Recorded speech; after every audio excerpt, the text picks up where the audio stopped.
Oh, my God! What you've just heard are the desperate cries of Darlie Routier, a 27-year-old Texas housewife, as she begs police for help after a brutal attack on her 2 young sons. According to Darlie, an intruder broke into her home and fatally stabbed her 2 boys, 5-year-old Damon and 6-year-old Devin, at the same time slashing her neck. The murders made national headlines, and with the publicity came sympathy and support from everywhere for the grieving couple. As the case unfolded, though, the evidence led police further away from the home invasion theory and more toward Darlie. We believe that the white male suspect, described by Darlie Routier as the man that attacked her and murdered her children, never existed. We also believe that the wounds present on Darlie Routier were self-inflicted. With no eyewitnesses and only circumstantial evidence to go on, a jury found Darlie guilty of murder. Darlie now sits on death row and could be the first woman in over 100 years to be executed by the state of Texas. But loyal family members haven't given up hope and still search for that one piece of evidence that will prove Darlie innocent so she can return to her waiting husband and only surviving son. We will be back with the family's version of what happened that night, and we'll also hear from a member of the jury that convicted Darlie. She says there's critical evidence that the family might not want you to know about. I hope you'll join us as we discuss the conviction of a death row mom.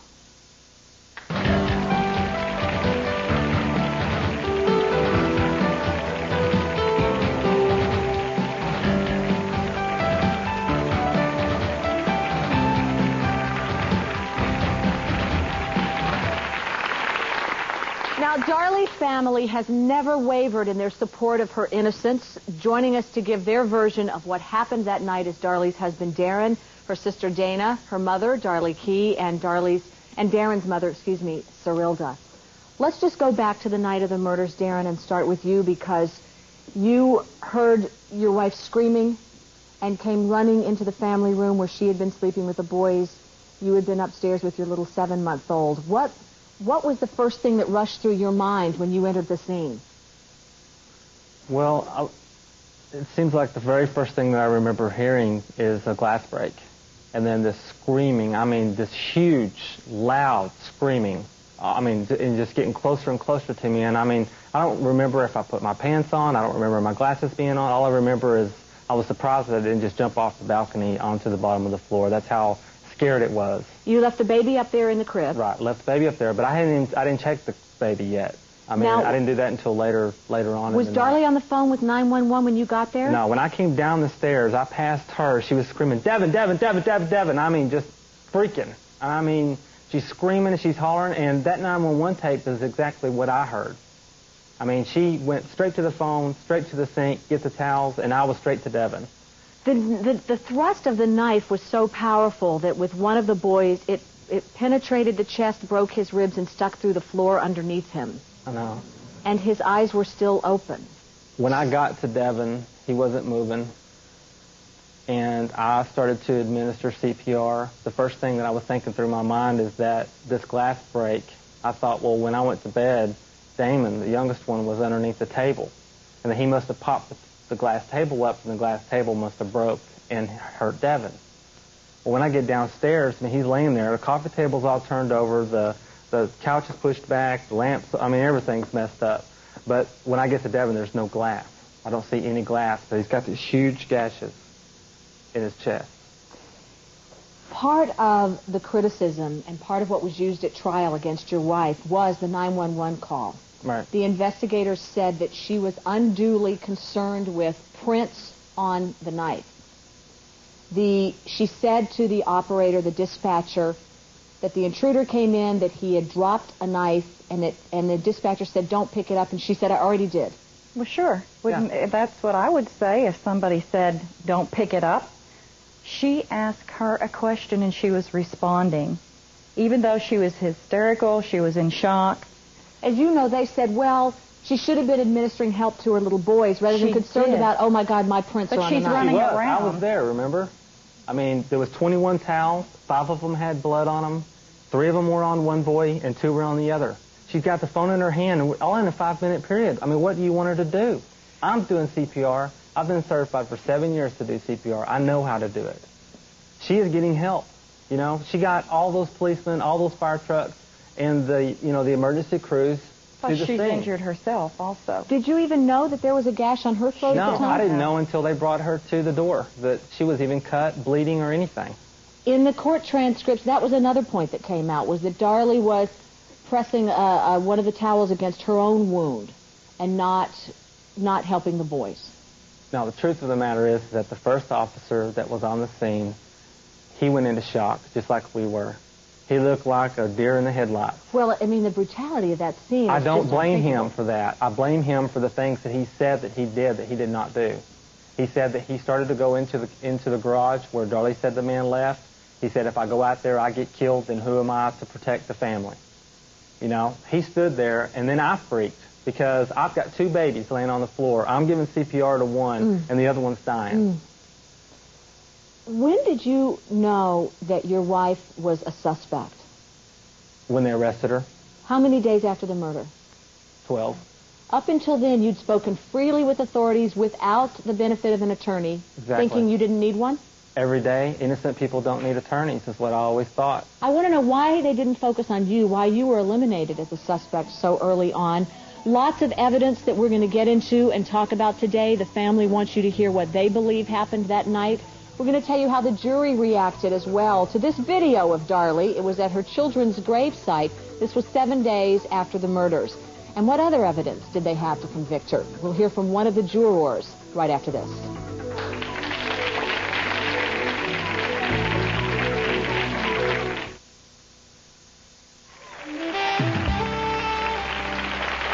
Talking about the murder of 2 beautiful little boys who were stabbed in their home. Their mother sits on death row now, accused of the murder. Let's kind of go down with some of the evidence piece by piece. The knives. We mentioned she said, my prints are on the knife. Now you tell me that ultimately there were no conclusive prints found to identify anyone. No prints on the knives. But stop and think, if she really did this, she could have wiped that knife off and never mentioned it if she was guilty. Now, the knife that was used to kill the boys, a different knife from the knife that cut her throat? On one. See, there's a possibility. Yeah, there's a very strong possibility that there was 2 knives used in this. One of them was either bayonet or a sword-type knife that would be sharp edges on both ends because of the thickness and the width of it would be different than what it was. There was no blood of Devon's, the oldest ones, on the knife that was used on Darlie and Damon. Rina, you're one of the jury members who convicted Darlie Routier. You all were persuaded to believe that the slash on her throat, which she said happened from the same intruder, was self-inflicted? Yeah. Why? Anybody who is in a state of panic, who just killed her 2 kids, you can do anything to yourself. I beg to differ. To make anyone believe that you didn't do it. I talked to 3 surgeons. Have you ever killed any children? Do you know what situation you would be in? Do you know how you would be? I talked to 3 different surgeons that are not involved in this, and they said that it would be almost physically impossible to bear that pain, and it came and touched the carotid sheath over the carotid artery. Now, how would she medically know when to stop? What about the splatter pattern? You know, there's something called luminol that is used to detect blood that has even been wiped up from a surface. Correct. And they found this over the kitchen sink. Yeah. And I believe the jurors believe that that's where Darlie cut her own throat. We have theories. We can't say that for sure. Well, did Darlie claim that she actually saw the murders take place? She had been asleep. She can't remember. She can't remember even the slash to her own throat? No. She had no pain. Was that not convincing that someone could sleep through that? No. She didn't. Absolutely not. Absolutely not. She did not. They were feet Nobody ever said she away from her head. Feet.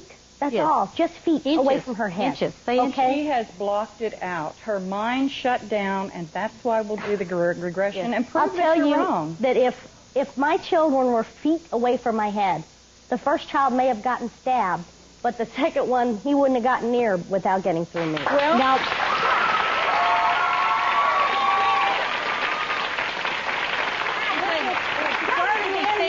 bruises up and down her arms, solid bruises that were proven. How do you think she got the bruises? Yeah, I believe that Devin kicked the crap out of her.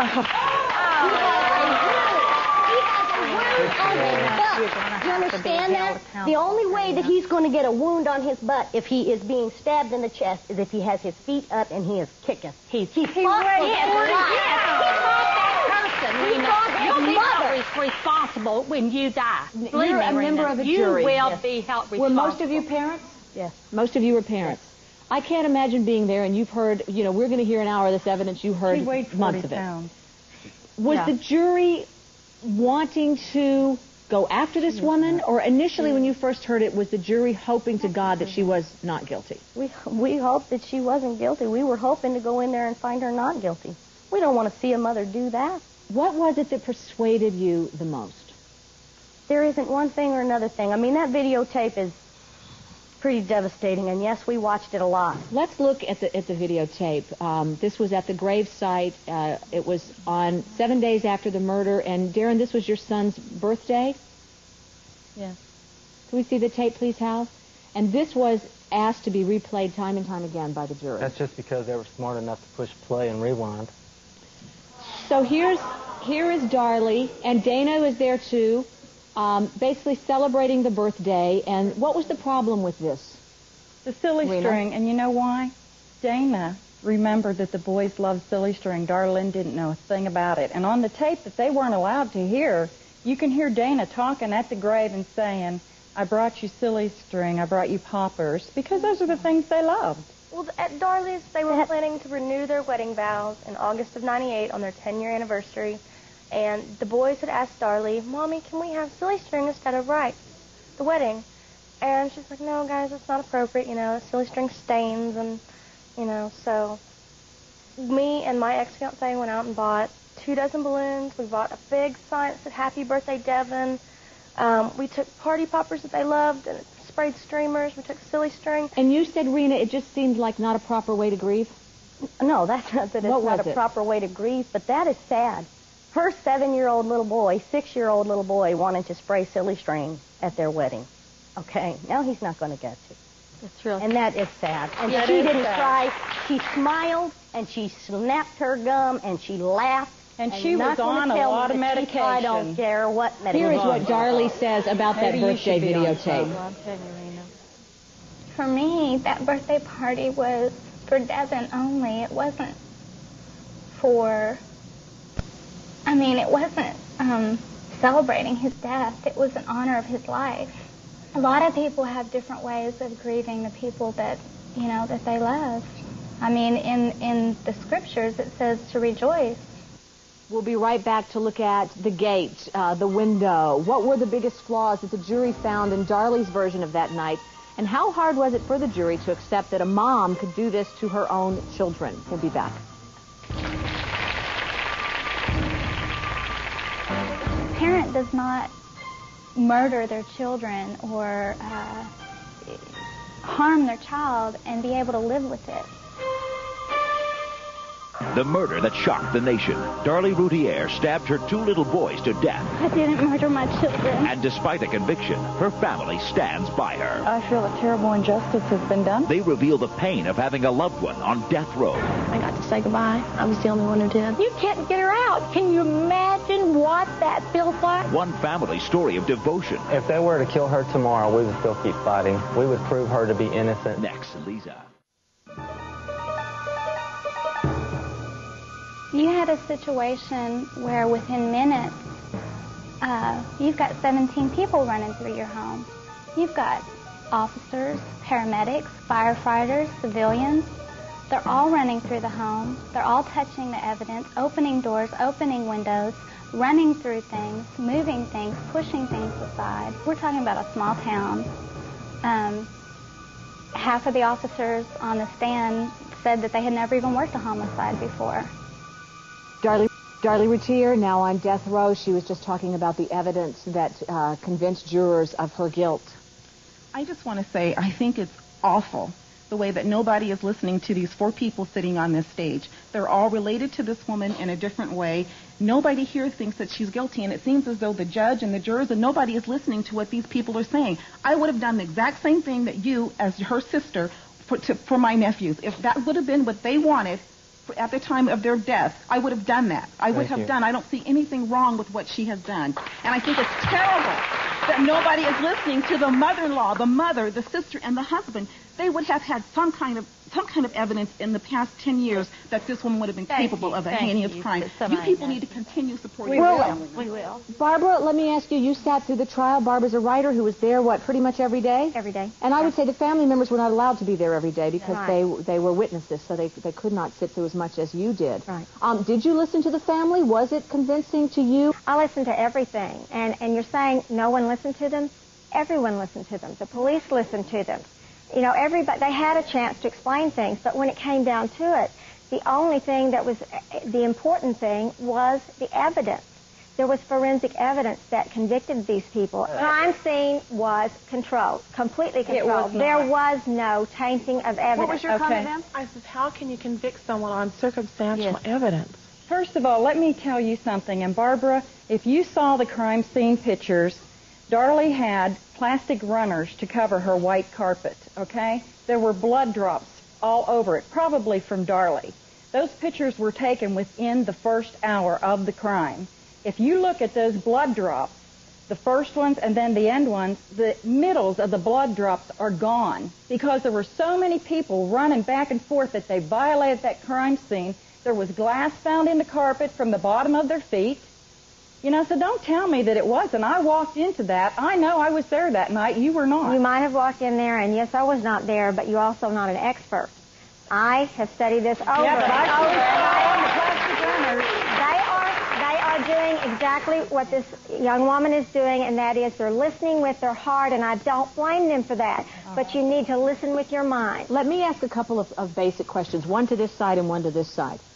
For this side, why would the state concoct evidence and have it out for Darlie and try to frame her? I don't think they concocted. I think that at the crime scene there was so much destroyed. But remember, there was a blood sock, a little bit of blood of Devin and Damon's found 75 yards down the alley. I thought it was Darren's sock. We don't know whose sock it was, but a sock.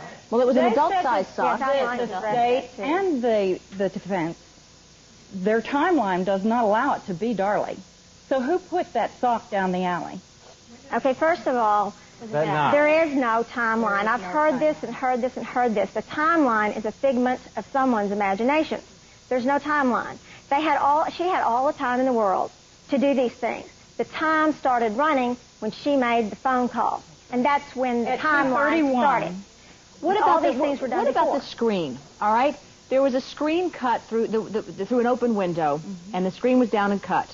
And the prosecution, I believe, said it was cut from the inside? Well, the way that it folded out, it folds outward like you would climb out, not inward like you would climb in. And it was cut from a knife from Darlie's home? Yes, cut with a knife. Not been proven. That was not proven. But it fits. Hey, Barbara, we want to take that bread knife out of the scenario. You take the bread knife out of the scenario, okay? Completely. This guy, just take it out. Yeah. If this guy has a serrated pocket knife, okay, he comes in, he cuts the screen, he has to hold the screen to cut it. He comes in, he puts his pocket knife in his pocket and gets another knife. He already has a knife. Why does he need? What is he going to take the time to put the knife away and get another knife? And why is he going to come to the to commit a murder and not bring his own weapon? In the paper, after Darlie was convicted, a gentleman wrote an editorial. This gentleman and his wife, they were in their 70s, and they were talking about how they were in bed one night, and someone went around slicing the screens until they found a window that was open. They found a small window, climbed over that window, down over the sink, just like a snake, was rummaging through their drawers, and the detective told him it was probably to get a bigger knife.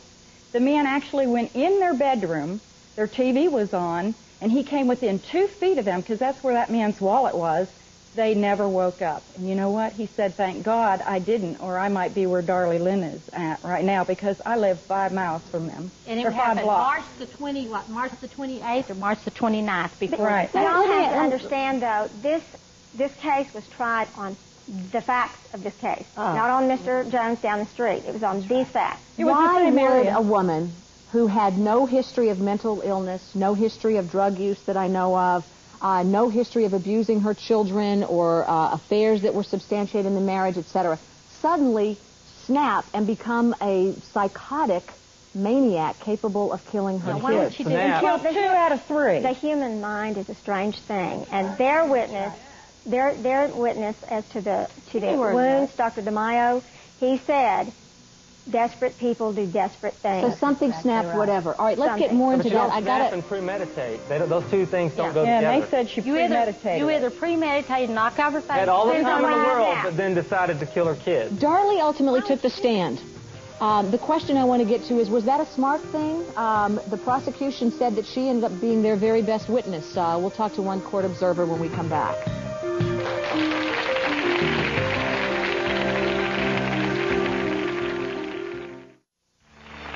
Talking today about the case of Darlie Routier. She is currently on death row for the stabbing death of her 5-year-old son, Damon. Her other boy, Devin, also was stabbed to death. She was only convicted of killing the one boy because in Texas, if someone is murdered under the age of 6, that is automatically capital punishment. I want you to meet Susie McDaniel. She was a trial observer. You were there most of the time? Yes, all but the first day. All but the first day? Mm-hmm. Why do you say it was a big mistake that Darlie took the stand in her own defense? I had told the family throughout the trial, they were sitting outside, that Darlie really did need to show some emotion because there just wasn't any. I know there's excuses about the medication and all that. I've done medication. I cried. But it worried me that... Hey, wait. I do medication, too. You know, the same that Darlie does. And it also stifles you. It puts a ceiling on what you feel. But it never covers grief. That's right. It never has and it never will. You thought she didn't seem remorseful? Let me tell you. Did she seem like a cold-blooded killer to you? Let me tell you. What happened was Doug Mulder, their attorney, would throw out these huge blown-up pictures of these slaughtered children or bloody clothing or whatever, and you could see everybody in the courtroom looking right at Darlie, waiting for some horror. My God, her children have just been slaughtered, you know. Nothing. It was... Darren, did you talk to her about that? Was she aware that her courtroom demeanor was sending such a powerful message? But I told I didn't know because nobody was really ever talking to me about it. I mean, I'm on Paxil, I still am, and I'm telling you, it just flattens you completely across. Have you seen me cry? Everybody. Those were my boys that died. I was there. I saw the blood. I blew into my own son's chest that was split wide open in front of me. Have you ever seen me cry? We're all different. Yes, we're different people. Yes, I did. You know? Yes, I did. Why weren't you considered a suspect? Well, wasn't I? I was. They eliminated you fairly quickly? First 4 hours, they questioned me. They asked Darlie, was it Darren? Was it Darren? Tall like Darren? Did he have, long hair like Darren? And Darlie was like, no, I saw him come down the stairs. But if they didn't have believe, a shirt on. They didn't believe Darlie didn't do it, why would they believe Darlie when she said it wasn't you? I don't know. I don't think they really eliminated Darren until later on when they got down to the courtroom because they were still out asking questions of the neighbors. No, they didn't have a diary on me. No, they didn't have... they didn't have him chopping and spraying silly string. That's right. Exactly right. No, they didn't have a diary of him talking about wanting to die and kill himself. That was right. And that did not have forensic evidence. That's really pointing to him. But now the same diary that you referred to where she said, kill yourself over. Damon, Devin, and Drake, please forgive me for what I'm about to do. This apparent suicide that she even said to the police was a suicide note. Which she told them where it was at. In that same entry, though, she talks about how the boys are her life and how she loved them so much. And I believe that. I believe that she was probably very, very sick, mentally sick. But when did you believe that? Get well? I think she's been sick a long time, Sorelda. I think that your whole family lives in a beautiful world of total denial. Susie. And I don't want her to be guilty. I wanted her to be innocent. I wanted her to not have done that. I loved y'all. I thought y'all were a great family. Questions and tested her like any prosecutor. She had no idea. You just wait till we get on that stand. We're going to set the record straight. Stand. You were on it.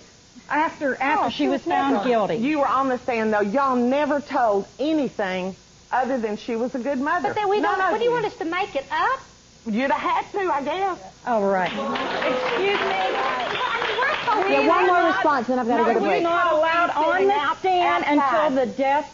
You tell me sitting outside. You wait till we get up there and we put on our evidence and we do this. How is it that you were outside talking to us the whole time? Yeah, you were out there. We know everything about your life. I did come out there quite often. The psychiatrist had the personality of a dog. You came out when they were and I didn't want to listen to it, so I came outside. Okay, Leeza, when the psychiatrist was there, I was sitting outside. And I said, Susie, I think you need to be in there listening. We've got an expert in there. And she said, boring. That's right. She didn't listen to the expert. No, but I want to tell you what, I had the same... But Rina was there the whole time. It was her job. Barbara was there the whole time. All right, let's pick this up when we come back. And excuse me, please. I want to get into more of this if you so choose, and also the community. The early news reports were very supportive, a lot of love and outpouring towards this family. But when they found out that Darlie was a suspect and the family still believed in her innocence, they turned on the family, and your support may have done her more harm than good. We'll be right back.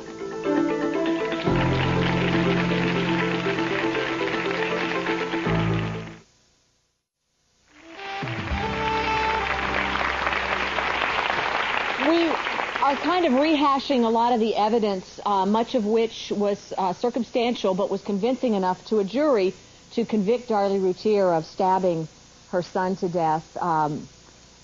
We hit a couple of things. One that we didn't carry through with was the sock. Remember talking about the sock that we said, was it the boy's sock? Was it Darren's sock? We weren't sure. It was a sock. It was looked like a man's athletic sock. Now, this is one thing that stuck with me, folks, with the evidence, that there was no blood leading up to the sock. Darlie herself was wounded. She would have been bleeding. Her blood was not mixed on the sock. Actually, there was blood. She had cut herself when she came back from dropping that There was sock. blood on the washing machine.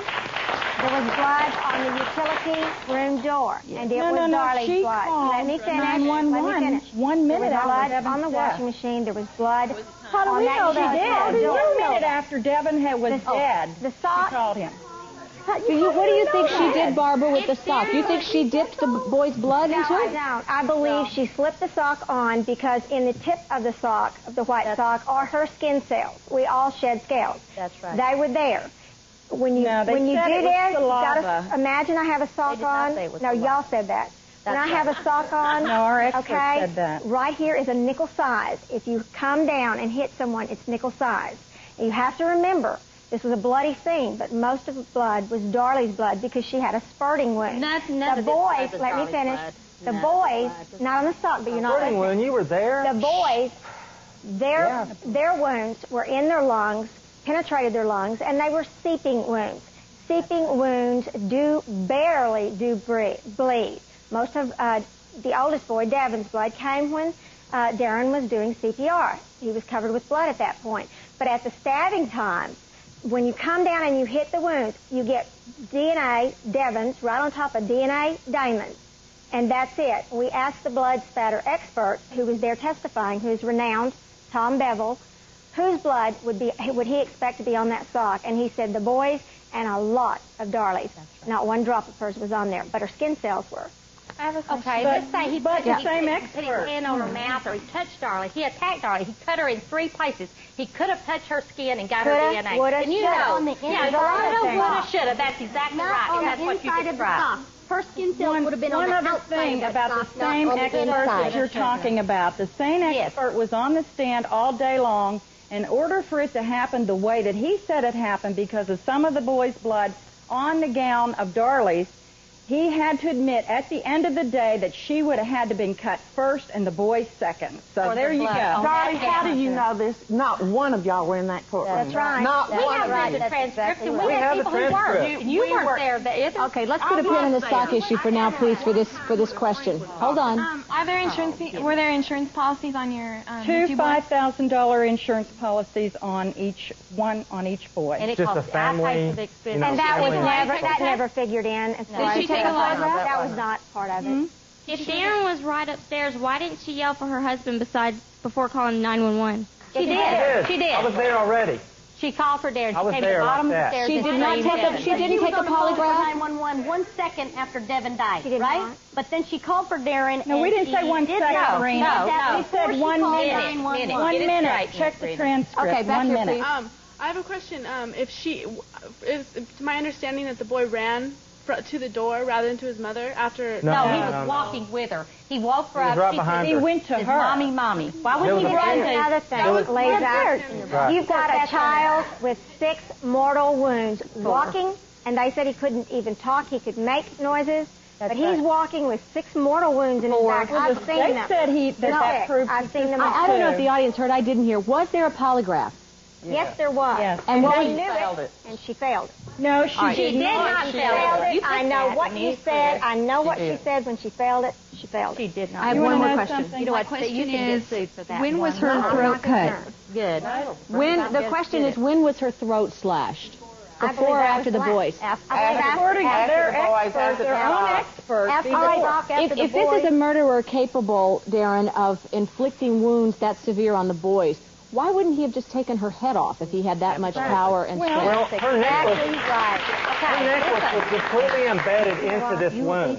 When the paramedics came, the necklace was embedded completely inside of this wound. Yes. This It was- wound went to the bone. Right. So, I mean, deep. you know, and I mean, we're That talking isn't about very deep. This thing was 5.5 only... inches. The what? 5.5 inches into that little boy's body. Oh, I know. but 5.5 she's not asking inches. me that. This is not deep. He was How did probably she not do all fighting. this? She was. This case got enormous attention in the press. Our question, did the media perhaps taint Darlie's case? We'll move on after this.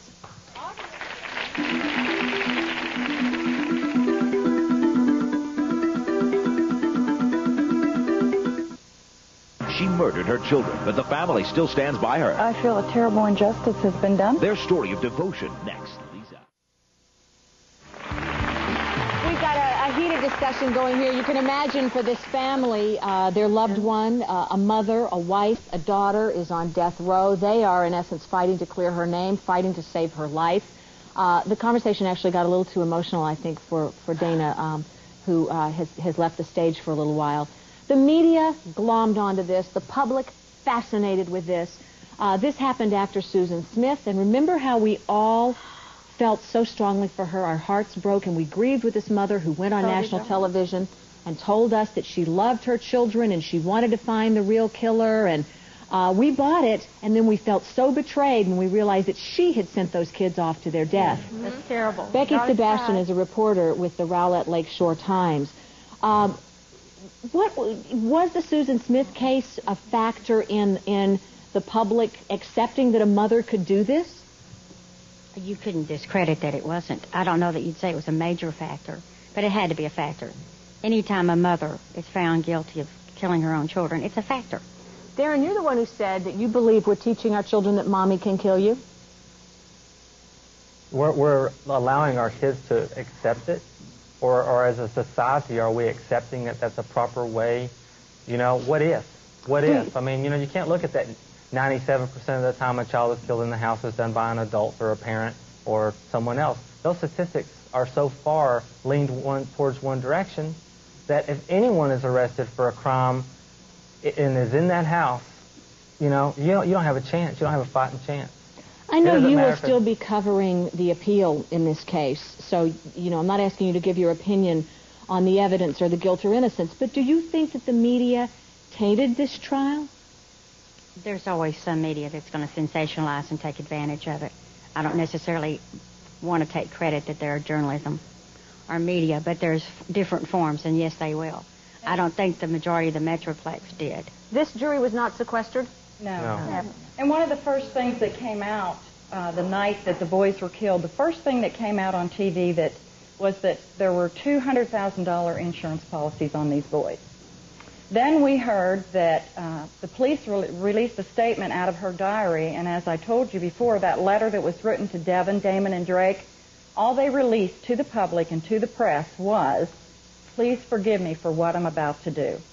And not the whole, well, now what out does of that context. sound like to you? Instead of reading the whole... Leeza? And I said to one of the journalists, I said, why didn't you, as a responsible journalism, person, go to them and demand that you want to see the whole letter because you knew it was taken out of context. Who had a question? I have a question. I would like to know what evidence and motive there is for someone other than Darlie to commit these murders.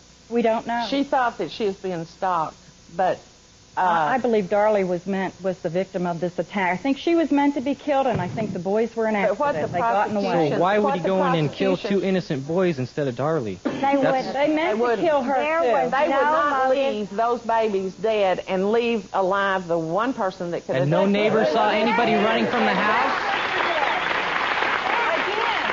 Again, her wound was within 1 millimeter of her carotid artery.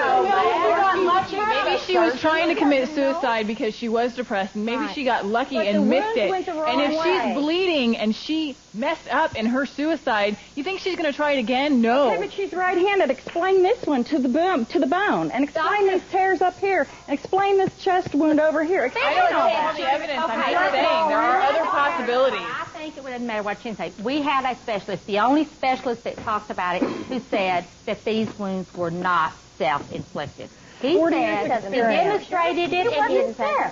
Talk to me about the community response to the family's support. Did that work against Darlie? Yes. As a matter of fact, I have heard over and over from everybody that knows anything about this case, that family's hurting.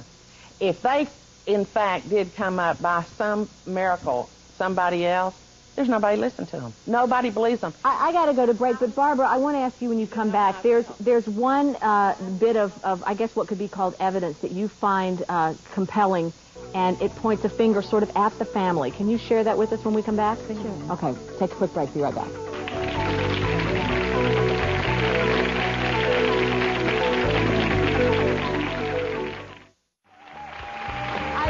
Give the audience a chance to get some questions in here. So let's go first over to you. You guys said that she didn't have like any problems, like mental problems or anything, but then you said that she was taking medication. After the boys died. Before she was taking diet pills. Yeah. Fin. Well, and the other thing that you had said that she was mentally stable and everything was happy and fine. People do not know. But then you're saying a month earlier she's writing a letter in her journal that she's contemplating suicide. The rest of what you talk about in context, forgive me for what I'm about to do to Devin, Damon, and Drake. My life has been such a hard fight for a long time. I cannot find the strength to keep fighting anymore. I love you three more than anything else in this world, and I want all three of you to be healthy and happy. I don't want you to see a miserable person every time you look at me. Toby Shook, who was the prosecutor in this case, had Darlie on the stand and read that and said, Darlie, why so desperate? And she said, I don't know. Well, why so desperate? We'll be right back. That Gotta is desperate.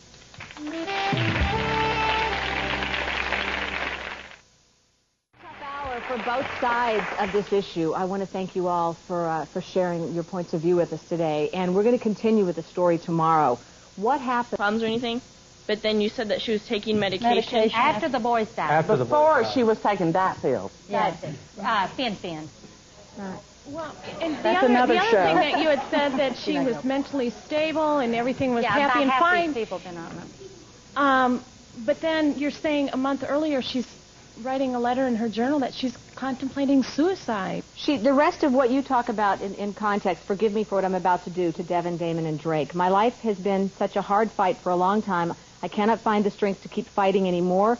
I love you three more than anything else in this world, and I want all three of you to be healthy and happy. I don't want you to see a miserable person every time you look at me. Toby Shook, who was the prosecutor in this case, had Darlie on the stand and read that and said, Darlie, why so desperate? And she said, I don't know. Well, why so desperate? We'll be right back. That is desperate.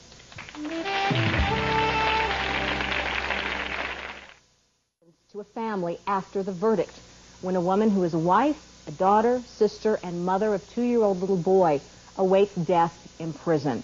On our next show, we will continue with the dramatic story of Darlie Routier when we hear from the family about the personal, intimate stories of loving a woman on death row. So see you back here next time. Bye for now. Thank you.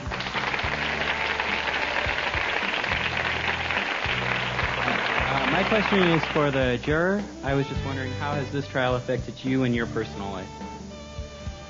I'm ready to put it behind me. I'm pretty tired of this. Really am. Did the jurors all become sort of celebrities, as they frequently do in a high-profile case like this? Did everyone come after you and want your comments? They came after everybody, but I had told all the other jurors that since they did not want to do it, that I would be their voice. Yes. I just want to know why